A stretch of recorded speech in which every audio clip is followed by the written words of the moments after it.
Hello, hello. Today we will speak about the insight number 3, which John Hewitt will share with us from his 12 principles of success. And we will speak today about the best for you. What is the best for you? Hi, John. Good morning. Good morning. Great to see you. And thank you so much for being guest on our podcast. My pleasure. So let's speak about this topic. What is the best for you? And I would like to know your perception about this. Yeah, let me give you a couple examples of of what that topic means. First example is, well, I brought in over 5,000 franchisees, 5,300, and oftentimes, and it's interesting how most people will resist an opportunity for their own staff to move up. So, for example, the majority of the franchisees have been reluctant to let us as a franchisor have the email addresses of their employees because they're not afraid that we're going to steal them and make them employees because they have non-competes, but they're concerned that they may become franchisees. We may sell them a franchise, and they may leave their employment.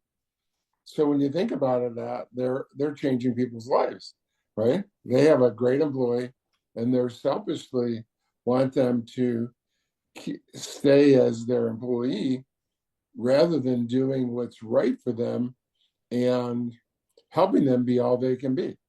And the benefit is, life is about improving lives around you, not about doing always what's doing best for yourself. And part of that lesson is I've learned over the years that the more I give, the more I receive.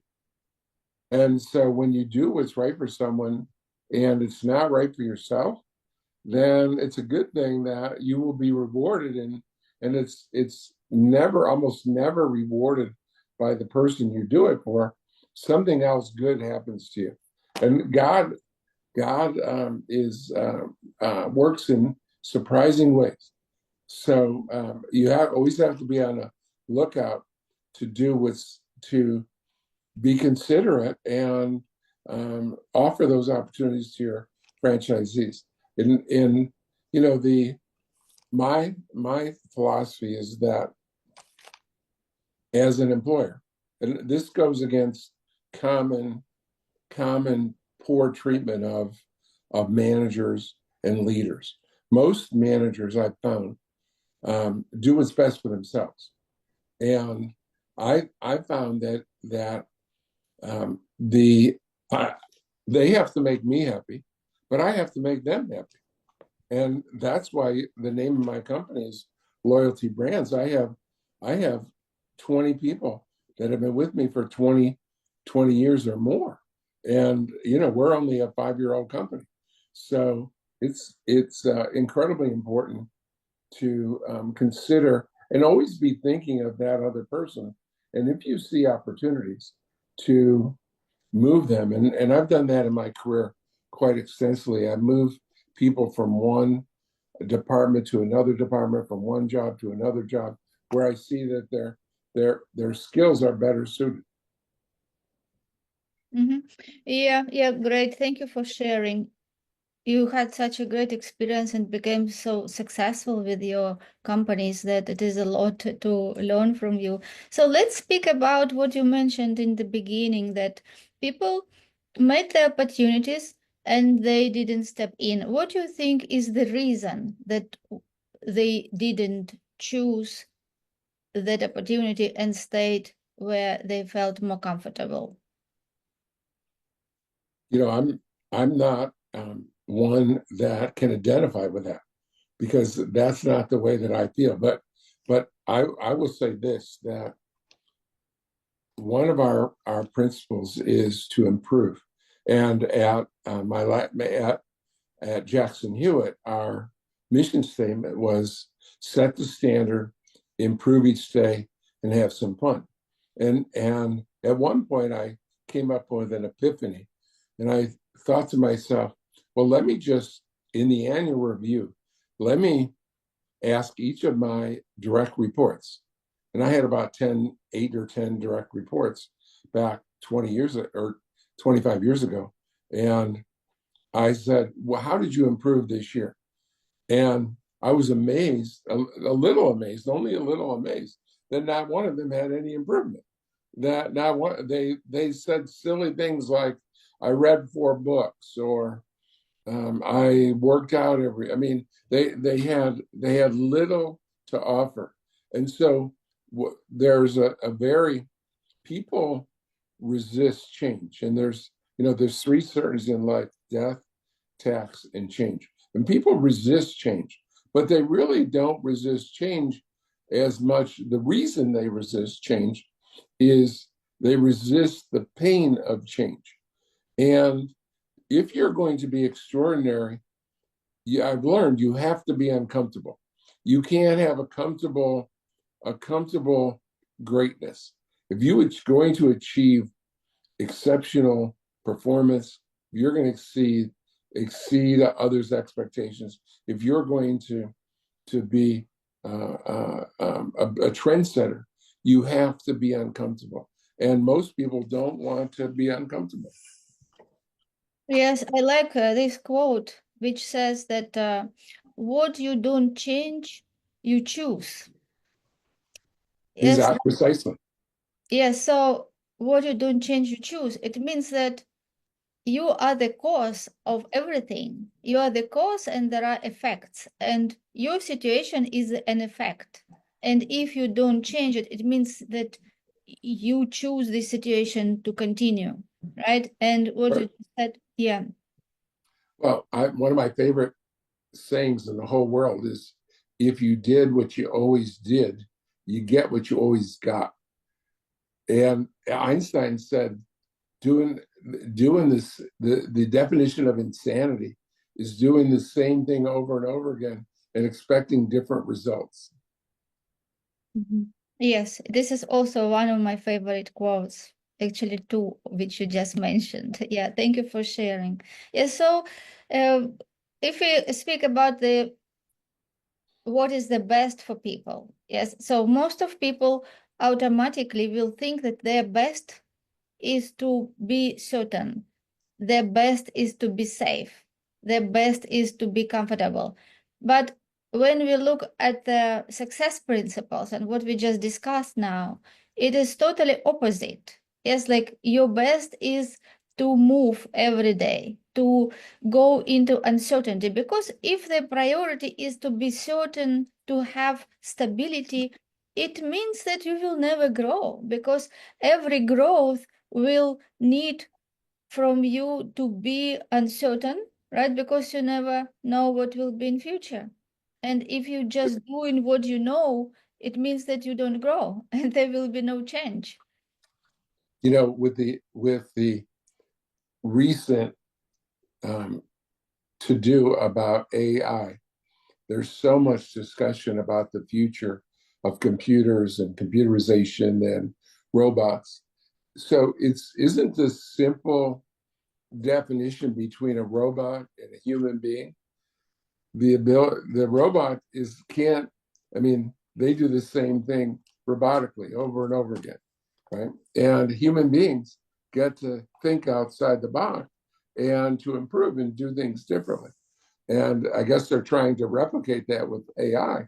But the ability to change and improve is a human nature. And you can, I challenge people, do you want to be a robot, or do you want to be a free thinking, extraordinary performer in your life? And God didn't put you here to be ordinary. Yes. And it is the way how to be yourself and really tap into your potential is to question your programs. Yes, questions those limiting beliefs and your status quo. Because this is only the way how you can be different every day, yes, and open for yourself new opportunities and explore the uh, potential which is given to you, because people see the world not as the world is. They only see the world from the prism of their paradigms, from the prism of their consciousness awareness. And if we really want to raise standards, as you said, and live the life to be our best version of yourself, the only way is to question those programs, how we were literally programmed when we were small. And interesting that most of the people live with those thought patterns and those limiting beliefs all their life, with those programs which were built with them when they were just small kids, like maybe in infants or 3, 4, 5 years old. And that package they carry with themselves all their life. And it is really it is really so I would say ridiculous that we have phones and we update the phones. We always see that phones, computers always update, yes, and people want to buy new more mobile phones. Nobody wants to use Sony Ericsson like white and black screen, which we were happy to use 20 years ago. But when when it comes to updating of your mindset, of that set of the program which control your habitual behavior, and most of our behavior is habitual, people don't really are not aware of that set which they carry with themselves, and this is what controls their choices, what controls the way how they make decisions. It controls their habitual behavior. It means that most of things which they do every day is just on autopilot. It is just controlled by those patterns. I love that analogy. I never heard that before. But think about that. Your phone and your phone and your computers and the software is updated regularly, right? Virtually every year or more often. And when was the last time most human beings upgraded themselves? And I mean, it's been for most people, it's been forever or decades or many years. And we should be on a constant seeking of improvement. Yes, constant seeking of our best selves, because we have such a huge potential. And I like another quote that is said that God's gift to us is those talents and gifts which we can never even use in full potential during our life. And our gift to God is to use those talents and gifts, yeah, which were given to us. And so many people live the life which is not their life. They live life according to the standards and those programs which other people put for them. And these people had no idea about their potential and what really their unique talents and gifts and what their genius is about. And if they're not raising their awareness, they just like in hypnotic state. And I like, as Napoleon Hill in his book Outwitting the Devil, he described it so good that most of people live in hypnotic state. And to really grow and unleash potential, you have to wake up, because you cannot grow if you are sleeping. And then a hypnotic state is very robotic. So I get that, and that is so sad, and that's why one of my favorite philosophies is thank God it's Monday. You know, if you're going to work on Monday morning and you're not looking forward to it, which 70% of Americans do not look forward to their job. They are oppressed and they do not look forward to their job. If you're not looking forward to your job, you're going to the wrong place. Life is too short. If you're not living a life that thank God it's Monday, then you need to rethink and really restart your life and start moving in a better, different direction. Yes, because what is the best for you is to know where your genius is, what is your strength, and to know what is really something that you love to do. What are your unique talents and gifts? And just think about this, that you are unique. There is no one in the world which have the same fingerprint, or so many, we cannot even say how many snowflakes are there, and there is no even one like each other. So if people just think from this perception that they are unique, they are the highest creature on this planet, yes, that is given unique talents and gifts, and everyone can be only one unique and bring this potential and those talents and gifts to the surface, and really wake up every day, every morning, excited about the day and what he can do, like doing something that he really loves, that he has passion, and having these feelings that I'm so happy and grateful that I do what I love and I love what I do. Yes, and this is such a big achievement. I think this is one of the components of first of success, and also the components of fulfillment. Because people cannot be happy and successful if he doesn't feel fulfilled, and he cannot feel fulfilled if he doesn't do what he really loves and what he has those passion about and all these talents and gifts to grow and create something new. Yes, something that makes the existing model obsolete. I think one of the major reasons why people don't change and improve and take chances is, again, they're afraid of feeling uncomfortable, but they're afraid of taking a risk for failing. And that's why it's very common knowledge that the people that are the most successful have made the most mistakes. But the biggest mistake of all, that the phrase that I've heard, the biggest mistake at all is not taking the risk, any risk. That's that's riskier than taking some risk, is not doing anything. That's the big, and that's why my favorite story in the Bible is the talent story. We each have our different talents, and we're different skills and different abilities and opportunities, and we each have to seek out our level or our area of where we can be, as you pointed out, the best that we can be. Yes, because everyone is so unique, and if they just believe that everything is possible. Yes, I think that another rule of these success principles is to understand that reality doesn't exist outside of your mind. Yes, that reality is simulation of what is going inside of us, and this is just reflection of those thoughts, ideas, because when we look about the spiritual part of ourselves, yes, the spiritual part is always want to go to be expressed and to growth.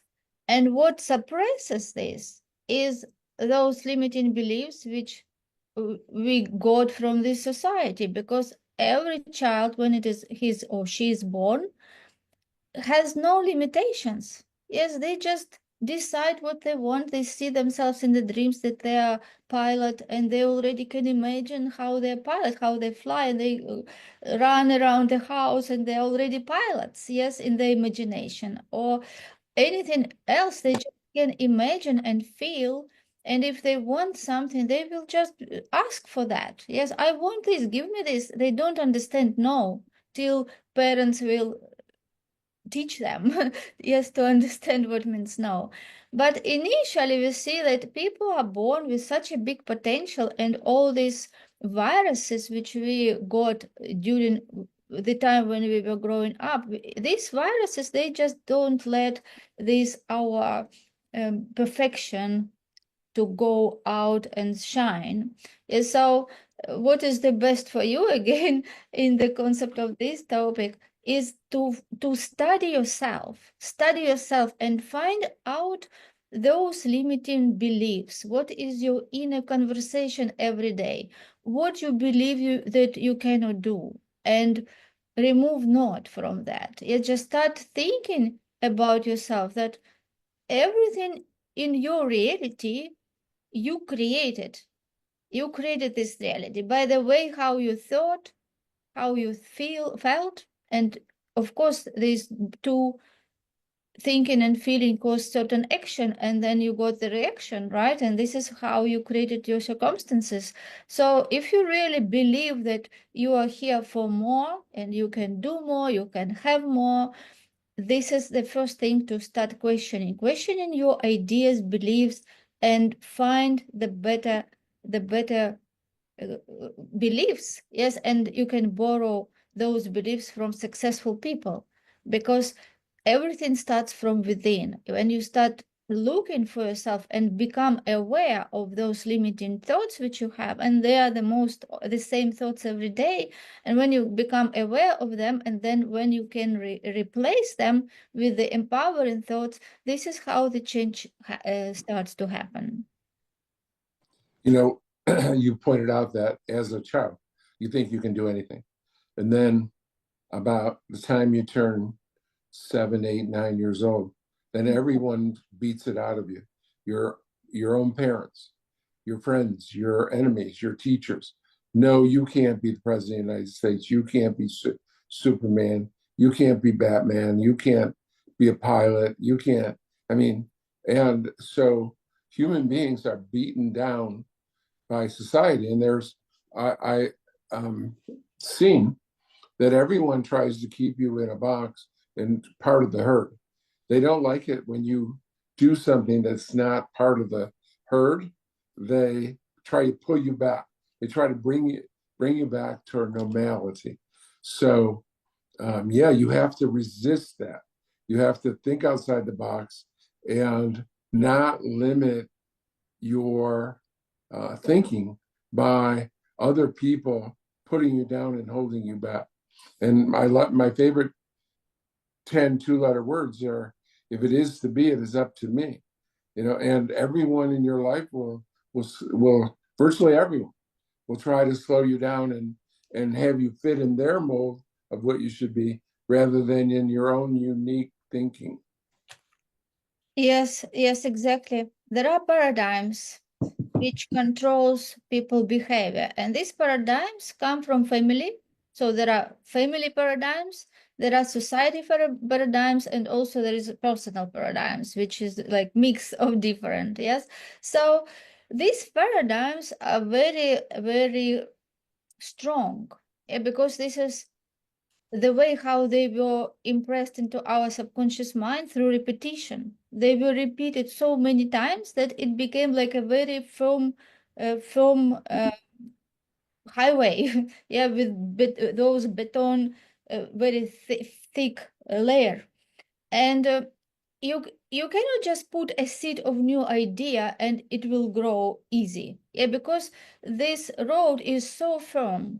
That's why automatically that habitual patterns, they will win till the time when you get conscious consideration, when you learn how to when you learn subjective control, how to put your intention subjectively to things which you want to do in life, which you want to achieve. And when you find that big goal in your life, that big purpose, and when you become obsessed with that idea, that you will start holding it in your mind to the exclusion of everything else. And then the change will start to happen. Because if you just think that, oh, this would be good to do, but you are not obsessed with that idea, you just think it is like, or like, I hope or I wish it would be mine, it will never happen, because it will always stay just in fantasy. But every fantasy you can turn into your reality by doing certain things in the certain way. Certainly, you can't be extraordinary and accomplish great things unless you're fanatical, obsessed, a driven person. And so, if you want to be all you can be, if you want to be fantastic, then you have to be mentally all in. The one of my sayings that's very common is skin in the game. And when they say skin in the game, other people think that means cash investment. But to me, it means no, cash is not the key. The key is your mind is all in. Because someone that has $25,000 that invests $25,000 is that's significant. But if you have $5 million and you invest $25,000, you have no skin in the game. That's meaningless. So skin in the game to me means all in. Yeah. And now that poker has risen so to be so popular, everyone gets the phrase all in. Mm-hmm. Yes. Yes, it is not about money. And also on the contrary, like if you want something and you even don't have money, but you really want it, and you think about this and you feel that from the end as you already have that, and you know why you want this and how your life will, how you will serve the world, like what is your why, right? Like, it should be really big why. And if you get to that frequency and if you make decision, doesn't matter that you don't have maybe anything. Yes, like in Think and Grow Rich, yes, when we read about the introduction about the Barnes, like he decided to be a companion of Edison, and he had nothing that even could, like, he could give him that idea that it is possible. He even couldn't afford to buy a ticket to go and meet Edison, so he went there as a suitcase in the freight compartment. Yes, jumped there at last moment. So it is not about money. It is about your desire. Yes, and this is first chapter in Think and Grow Rich. It is about desire, that everything starts to change when you really understand who you are, when you understand what is your strength, what is your potential, that you are spiritual being in the physical body, and you understand that your mind is the workshop where you create your reality. And when you understand that there are no limitations, all limitations, this is only what you create in your mind. And when you understand that the law of perpetual transmutation of energy, it means that what you create in your mind, you generate that energy in invisible world. And according to this law, this must take physical form. Everything what is created, it initially was created in the mind. And when you understand that you are the creator of your life, and if you just learn how to use your mind and how to use your subjective control and put attention to that one idea which you become obsessed about, you will find money, you will find people, everything will be drawn to you, because you will become the magnet and you will start attract everything what is needed. But you have to be committed, 100% committed, and you should act now. Like you act with what you have, what you can do at this very moment, and you don't need to know what will be the second step. This is, it should be that high level of commitment and irrevocable committed decision. Love it that you mentioned Napoleon Hill twice. Two of his different books, or quoted two of his books. It's funny, he wrote those 100 years ago, and they're still valid today. And there's great authors from Peter Drucker is from 60 years ago. Dale Carnegie is from 80, 100 years ago. So the values and the principles you're talking about aren't new, right? They aren't new, but they're just that we need to repeat them to remind people to again be all that they can be. Yes, that's why to finalize our episode, we just want to share that the best for you is to learn the laws. Yes, learn the principles, because everything comes from awareness. When you learn about yourself, who you really are, what potential you have, and when you learn about the laws, Napoleon Hill spoke about the secret in his 13 chapters. So those secrets and the laws which all universe is built according to these laws, and we are the part of the universe. So there are always the laws how we can think, feel, and act to become successful. So this is the key, and this is what is the best for you. Absolutely. Absolutely. Couldn't agree more. Thank you so much, John. It was another amazing conversation, and I really enjoyed. And I appreciate you for being amazing guest on our podcast, and looking forward for our next episode. Thank you. Me too. My pleasure.